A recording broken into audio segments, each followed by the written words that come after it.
Let's dispense with the pleasantries and get right into it. Warner Bros. Games has shot down Monolith Productions, Player First Games, and WB Games San Diego. It also canceled Wonder Woman, Monolith's next action adventure, which was announced way back in 2021 and received little to no updates ever since. The reason behind these closures? Per an email to Kotaku, we have had to make some very difficult decisions to structure our development studios and investments around building the best games possible with our key franchises: Harry Potter, Mortal Kombat, DC, and Game of Thrones. Closing the aforementioned studios is a strategic change in direction and not a reflection of these teams or the talent that consists within them. You probably spotted the contradictions already, but we'll get into it shortly. Reckon you're going to skewer me? Ah, that little sword's good for a tickle, maybe, but you're gonna need more than that to take me down.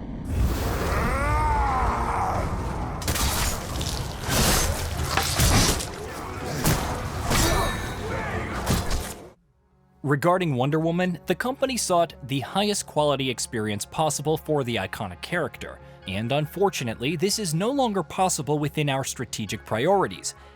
This is another tough decision, as we recognize Monolith's storied history of delivering epic fan experiences through amazing games. We greatly admire the passions of the three teams and thank every employee for their contributions.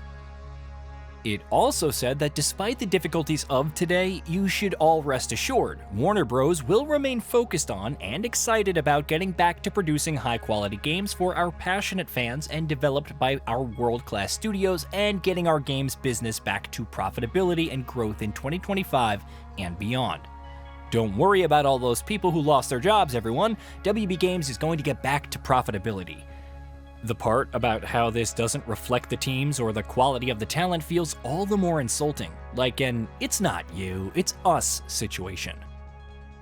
You could argue that the closures of Player First Games and WB Games San Diego make sense from a business perspective. Multiverses was a massive flop, contributing to a $100 million loss for Warner Bros., and will be shutting servers off in May, with only offline play available afterwards.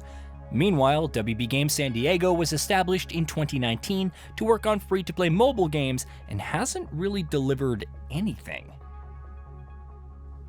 However, this is all more due to many of the company's releases missing the mark, per an alleged memo written by WB heads of games and streaming JB Peretti, obtained by Bloomberg. We need to make some substantial changes to our portfolio/team structure if we are to commit the necessary resources to get back to a fewer but bigger franchises strategy. While Multiverses was one of those releases, other significant failures included Quidditch Champions and Suicide Squad Kill the Justice League. The latter is perhaps the most egregious due to debuting universally reviled gameplay in 2023, getting delayed by almost a year, and then still launching to a negative response. It contributed to a $200 million impact on revenue for Warner Bros., and yet continued to receive support and new content until January of 2024. It's a talent.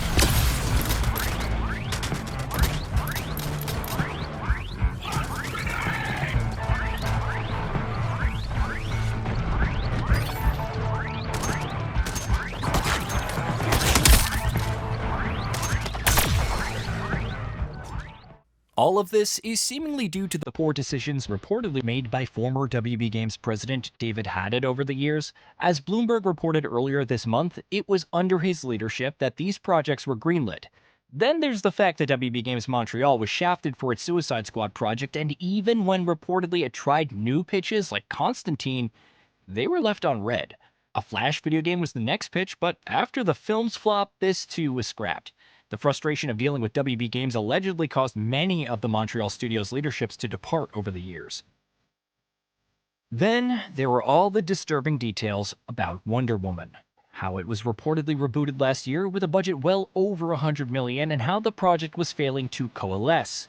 Even the acclaimed Nemesis system, made famous in Middle-earth: Shadow of Mordor and War and never seen ever again, was seemingly pushed aside in favor of a more typical action-adventure experience.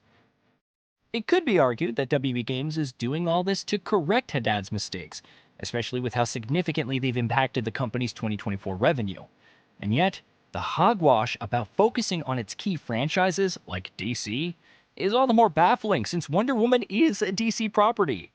Perhaps it means the rumored new Batman title for Rocksteady Studios, which won't be out for years yet. Then again, closing studios and taking employees off the payroll to later claim those reduced costs as improvements to the bottom line is perhaps the long-term goal.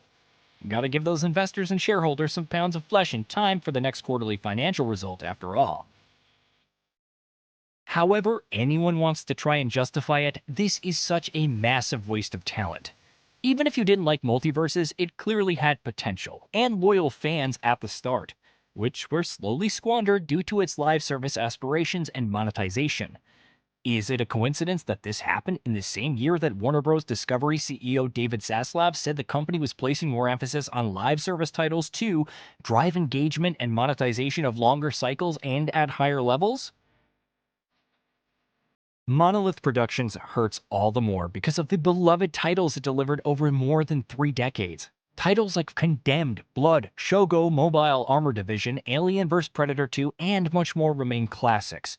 Many remain my favorite titles to date. To see the studios tossed aside because of terrible management as the higher-ups pretend to focusing on high-quality games while seemingly preventing the studios from working on anything else is just sad. If Wonder Woman was cancelled, it wouldn't have been the most surprising thing, especially if WB Games didn't want to shoulder further costs. But to do away with the studio as a whole leaves a bad taste. This could be seen as more layoffs in an industry afflicted with the same since late 2023. Let's not forget that other big-time publishers like Sony, Microsoft, EA, Take-Two Interactive have gone through layoffs and/or studio closures over that period. Don't even get me started on the whole mess involving NetEase Games and reports of divesting its many overseas ventures. However, there are more tragedies stemming from the many questionable decisions made by Warner Bros. Discovery over the past several years. Even as the company prepares for the next Hogwarts Legacy, with the first game reportedly receiving new content and whatever Rocksteady cooks up, it's difficult to really get excited. Who else will be next on the chopping block? What other projects will suddenly get the rug pulled out because they suffered from prior mismanagement? Regardless of whether things improve or not, it's the developers suffering at the end of the day, regardless of their past successes or loyalty, even in the face of executive bumbling.